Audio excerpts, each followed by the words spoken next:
DeAaron, Mike was talking about attention to detail, and he was talking about how you guys scripted plays the last two games and just didn't execute those right out of the gate.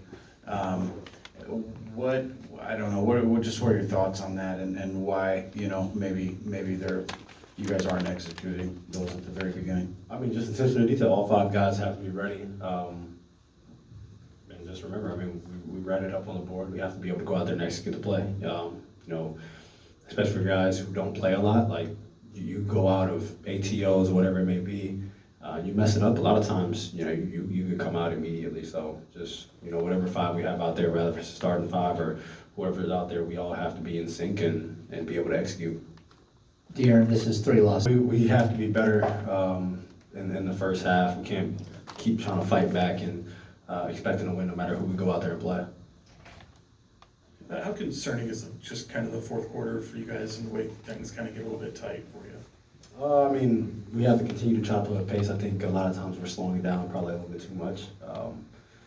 But whenever we're able to get stops or even on makes, we have to be able to try to get out and, not necessarily have to score in the first, 5-6 seconds, but being able to get down the court, getting into your action and trying to create an advantage somewhere. I think whenever our offense has been good, I think that's how we've, pretty much gotten it. So we just have to be better in that aspect, not, 5 minutes left. Obviously you want to, slow the game down a little bit, but when our best offense is, early offense, we have to continue to try to do that. And we've heard a lot been made about, obviously, the sense of urgency and how you kind of find that once you get one of those big deficits. I mean, what is it about those deficits that kind of flips things into gear for you guys? I think that's kind of human nature, natural, whenever you're down, try to do that, but we have to figure out some way, somehow, how to have that type of,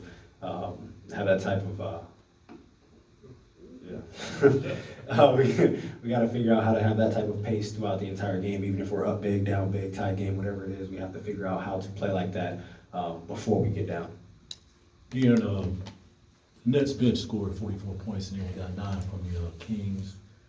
I see Trey Lyles only took 1 shot.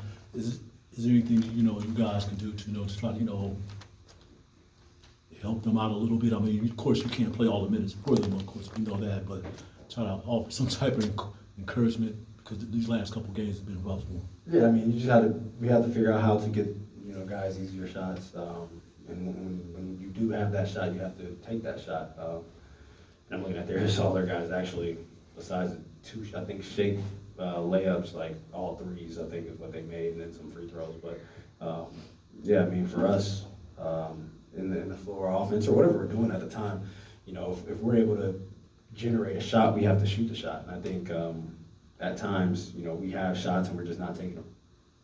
Alex, I think 12 of the next 18 games are here inside the Golden One Center, but to start the season 4 and 5 at home, you've talked. At some point we have to be able to stop. They almost shot 50-50. You're not going to win a lot of games like that. And then they also turned us over 16 times. Like there's not a lot of games that you're going to win if you're not getting stops and you're not getting shot attempts. On a lighter note, how refreshing is it to see Keegan kind of have a decent game after his struggles and things like that? Yeah, like I said, we always want to be aggressive. It's not always about making or missing shots. We want him to be real decisive and kind of know what you're doing before you even get the ball. And I think obviously he was much better for us tonight. But as a team, we have to be better as a whole. Thanks, everyone. Thanks, DeAaron. Reminder,